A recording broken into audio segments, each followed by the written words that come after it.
Ini dia produk cup holder yang bisa ditempel di AC ya.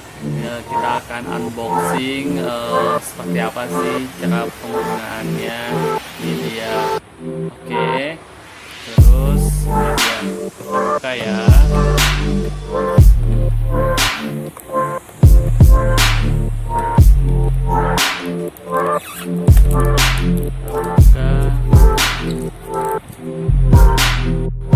Ini guys, cup holdernya dia bisa ditempelkan di AC terus ataupun di headrest juga bisa di belakang.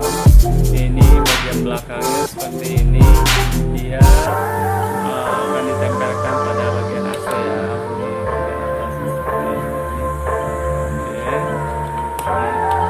Ini dia, ini bagian part-partnya ini bisa dipasang ke bagian belakang.